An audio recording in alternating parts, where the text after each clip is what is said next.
la musique, tous en rond et le pied léger. Écoutez ce que je vous explique. Attention, on va s'arrêter. Maintenant, c'est la promenade. Vous défilez très amoureux. Bien entendu, comme à la parade, allons les couplets dépardés. Oh, c'était génial cette danse. En plus, le salut à la fin, extraordinaire. Ah, il faut le faire avec un angle parfait, capitaine. C'est ça, un angle parfait, capitaine, pour faire un salut correct. Oui, tout à fait. Alors, pour en parler, il faudrait lui donner déjà un nom. Alors, on pourrait donner des points pour parler du nom de l'angle. Ici, on a le point O, le point D, le point B qui peuvent être des parties du corps, et les demi-droites OX et OY qui représentent les pieds ou le tronc de notre danseur. Alors, pour définir un angle, en rouge, il y a d'abord le sommet de l'angle, le point O, qui est le point commun entre les deux côtés de l'angle, le côté OX et le côté OY. Alors, comment il s'appelle cet angle? Bon, je sais pas, moi.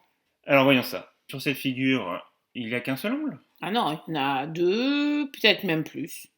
Et si on dit l'angle O, par exemple, Si on appelle tout haut, on va pas s'y retrouver. oui, il faut pouvoir distinguer les différents angles qu'on peut voir. En voici un. On pourrait utiliser ces 3 points pour nommer l'angle. Ce serait BOD. En suivant avec son doigt, on va de B vers O et ensuite vers D. Mais BOD comme ça, c'est un angle? Mais non, c'est un triangle. Alors pour le distinguer d'un triangle, il faut lui mettre Un chapeau. un chapeau, donc c'est un angle. Si on change d'angle et que c'est celui-là cette fois-ci, Eh ben, ce serait l'angle DOA. oui, DOA ou bien AOD si on prend dans l'autre sens. On peut le faire des deux façons. Mais il y en a encore d'autres des angles. Celui-là par exemple, ce serait l'angle AOB. Pour conclure, ici, l'angle au départ qu'on avait, on peut l'appeler BOD, mais on peut aussi l'appeler DOB ou encore XOY.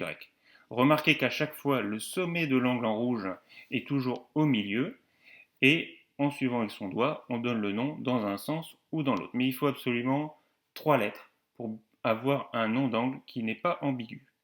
Oh là là, capitaine, moi cette danse, ça m'a épuisé. Je crois que je vais aller me mettre sur un transat sur le pont. Allez-y matelot, installez-vous dans le transat. Là, capitaine, ça va pas du tout, c'est nul comme position. Ah oui, pardon, c'est l'angle nul. Je vais vous augmenter ça. Attendez. C'est toujours pas terrible, hein. Aïe aïe aïe, j'ai mal au dos là. Hein. Ah oui, ça c'est parce que c'est un angle aigu, aïe comme aigu. Un angle aigu, c'est un angle qui est plus petit que l'angle droit, donc plus petit que l'équerre. Ça va toujours pas, capitaine. Hein. Je vais augmenter tout ça. Et comme ça, est-ce que c'est mieux? Alors, c'est mieux, effectivement, j'arrive à voir devant moi, mais j'ai un peu l'impression d'être sur les bancs de l'école, hein. Je me tiens bien droit. Oui, on se tient bien droit avec un angle droit. On va encore augmenter ça. Bah là, capitaine, en fait, je vais m'endormir. Je suis complètement à plat. Oui, effectivement, ça s'appelle l'angle plat. Je vais remonter un petit peu. Ah, je pense que là, on est sur la position idéale. Là, c'est parfait, capitaine. Oh qu'est-ce qu'on est bien avec un angle obtus? L'angle obtus, c'est un angle qui est compris entre l'angle droit et l'angle plat. Donc ici, en fait, tous les angles qui sont là sont des angles obtus. Allez, on range. Capitaine, il y a un problème. Ouh là là, non, ça c'est l'angle plein. On va peut-être revenir en arrière. Voilà. Donc pour résumer, on a vu différentes catégories d'angles. Donc l'angle nul, si les deux côtés de l'angle sont confondus.